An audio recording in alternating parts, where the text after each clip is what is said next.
Magbigay lang po tayo ng kaunting karagdagan ano, tungkol sa video ko kanina. At nasabi ko nga na siguro last reaction ko na yon. Well, siguro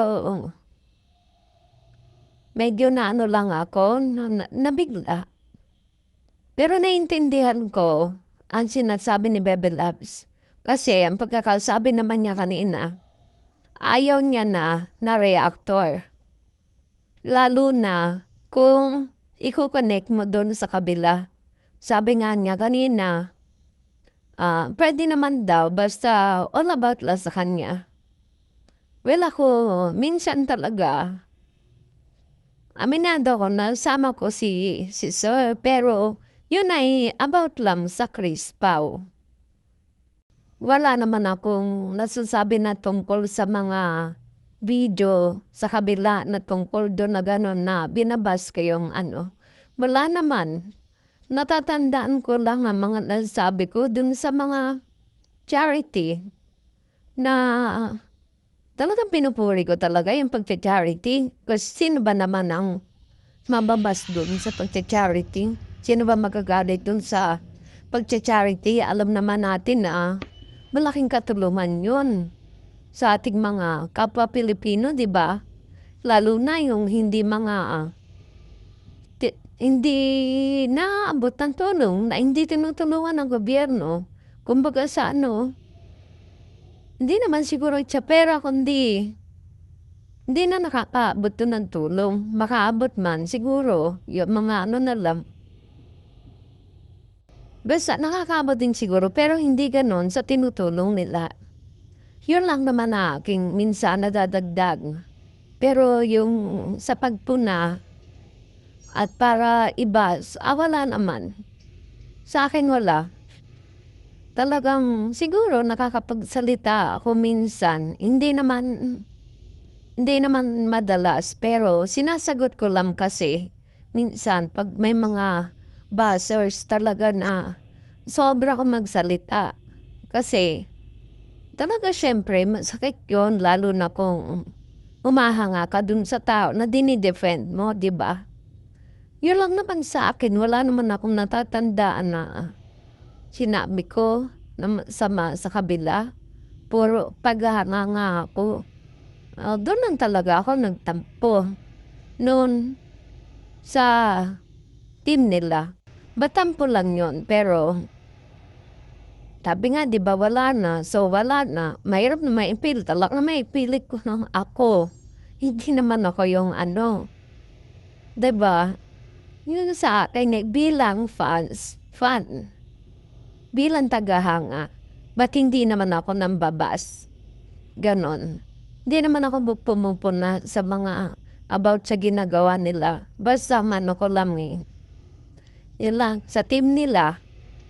At yun na, dun sa charity, yun lang. Wala naman iba. Wala talaga ako natatandaan. At saka, ang nire-react ko at opinion ko, palagi, ay si Baby Labs. Kasi doon lang naman talaga ako nakapokus kay Baby Labs. Kasi kaya naman dumami ang reactor. Yan alam na natin ang dahilan, di ba? Huwag na natin ulit-ulitin, alam natin ang dahilan. So, yun lang naman. At siguro, na pag-isip-isip ko, sabi nga ni Baby Labs, pwede naman siguro mag-react yung about lang sa kanya. So, siguro, andito pa rin ako. Pero hindi natin masabi na palagi. Siguro minsan lang. Kasi wala naman ako nakikita ng mga, basta siguro magre-react ako at magbibigay ako ng opinion na talaga. At siguro, andito pa rin tayo. Tuloy pa rin ang pag-react natin, ano.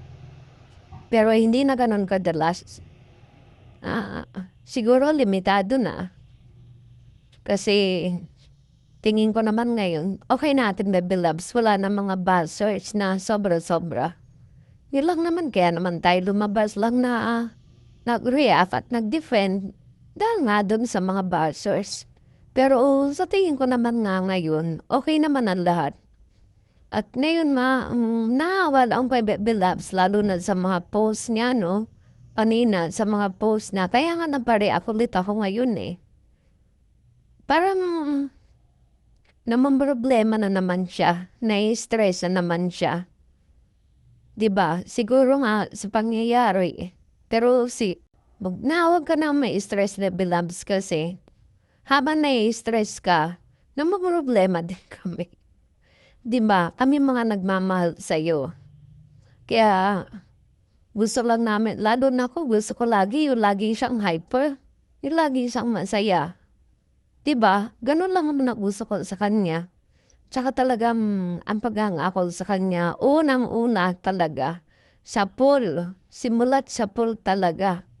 Ang paghanga sa kanya ay ang pagmamahal niya sa magulang niya, yung pagiging selfless niya, 'di ba? 'Yun talaga hinangaan ko sa kanya, yung hindi na siya nag-aaral para ibigay na lang sa kanyang mga kapatid, para mag-focus sila sa kanyang mga kapatid. At siguro nga kanina 'no, sa live niya, 'di ba, narinig niyo naman, sinabi niya na ayaw niya na maganda sa birthday niya. Kasi 3 daw silang magbe-birthday, sunod-sunod ata. Basta ang tanda ko yung isa si Sarah Gay, yung isa hindi ko masyadong tanda. Hindi ko tanda kung sino, kung papa ba niya or ate niya.